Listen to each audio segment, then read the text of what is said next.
Hi, I'm KC, and welcome to another episode of Outdoor Ohio. Now, it's really dark, but that's not because it's early morning. We're not hunting deer today. We're going to do something a little bit different. It's very late at night, and we're going to get in there, and we're going to look for some raccoon. Yeah, it's going to be a whole new thing. It's going to be a lot of fun, so stick around. It's coming up on Outdoor Ohio.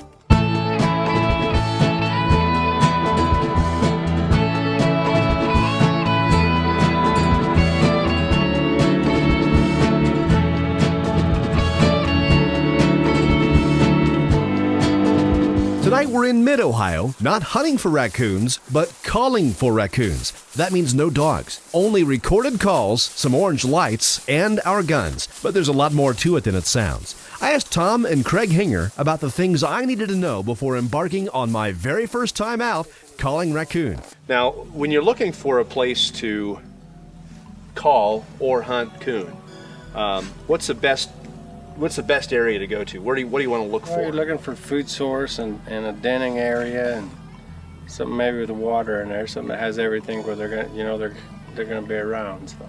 Okay, now food source. What? Cornfield, stream, something like that. Either water.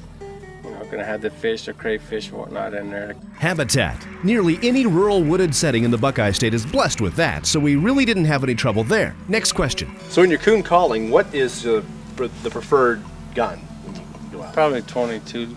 Otherwise, too much shot goes in and you lose a lot of fur. Yeah, you don't want to damage the fur. The prices are low, but still you want to preserve what you got and can't get out of them. So. Now, this begs the question, if you're out there with a shotgun or a 22 or whatever you intend to use, how you going to see them up in a tree when it's so dark outside? You use your coon light and a red lens, reflector eyes. Then you just shoot for the eyes. Well, once you see one in a tree, then you're going to take your lens off and you're going to use your spot on it. Lastly, I was curious as to what else I needed to take out with me. Actually, I needed very little. No bucket seat, no knife. I did take a bottle of water, and there were a couple of other things to take too. Warm clothing. It's usually cold when you're out coon calling. It's a good calm night. A variety of tapes, different calls you can use. Try little different things. See if you find one that happens to be working that particular night. I'd say coon puppies is the best. And the idea is that the coon puppies are fighting. Yeah, they're in distress and something's attacking them or whatever it is. But that's where you're gonna get the big hogs. The big males are gonna come looking to protect the little ones and the mothers and stuff. So we were on our way. We had gotten out into the woods at about 10:30 and were ready to spot some eyeballs looking back at us. Tom and Craig had both trapped these woods before and had been successful, so they knew raccoons were in here. So all we needed to do was start the tape, turn on our lights, and watch carefully. So why do you decide to set up out in the field instead of on in the woods? The way you can see their eyes, you can see a lot more area if you're out. Actually, this cornfield was the perfect place in which to set up. I asked Craig how he chooses where he hunts. Just pick a spot and hope for the best. Look for a lot of dentries too. I was also wondering if he thought raccoon would be the only thing we would see. So I might bring in a fox, you never know. Feel something bump your leg, don't shoot me. Comforting, thanks. We stood in that spot for about 10 more minutes and decided it was time to move on. This time we headed inside the woods. We had heard some activity in the distance, and we thought if we went closer to the source, we may get a chance to see something. Got a little coyote action going on over there by the woods on the other side of the lane. And just see what happens in here. See if we can't find a couple raccoons.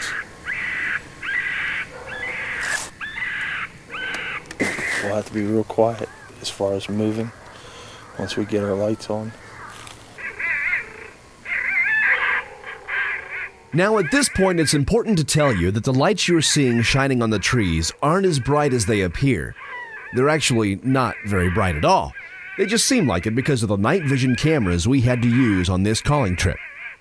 Now, although the lights we were using weren't bright enough for us to see our way around the woods, they were all we needed to get the glow of the raccoon's eyes to show up.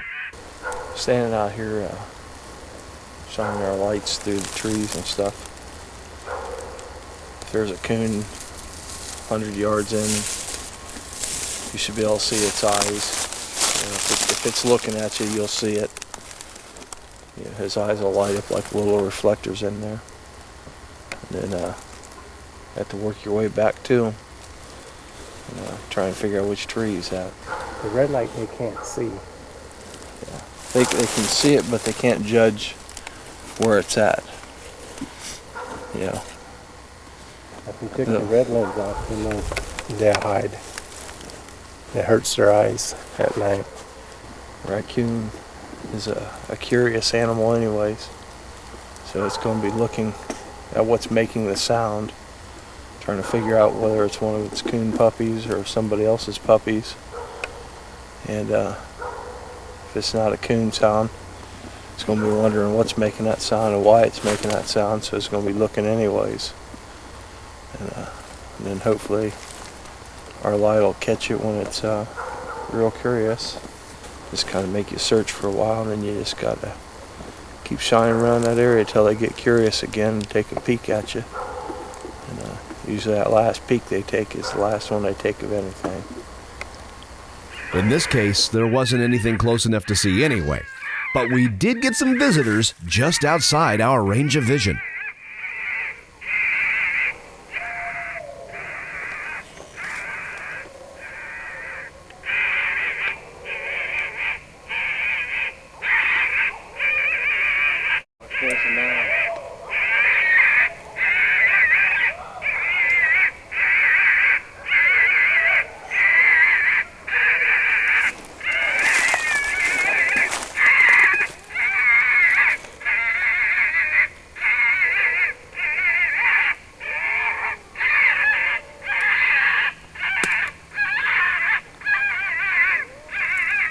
And as quickly as they had come in, they were gone again.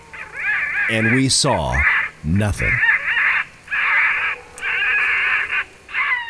Well, we'd had enough of that particular spot. We couldn't see as well as we needed to, and something was in there with us. We all agreed that we needed to move to a spot with better visibility. I want to get where I can see a little bit further out. I don't like the hair in my neck raising and not know what's out there looking at me.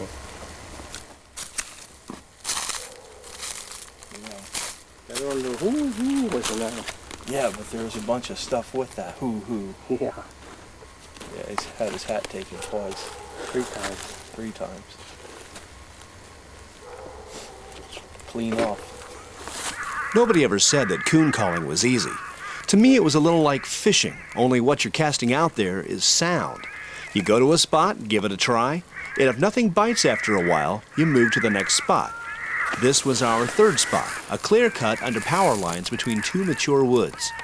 In all the places we tried, there were lots of signs inside the woods, primarily raccoon droppings and den trees.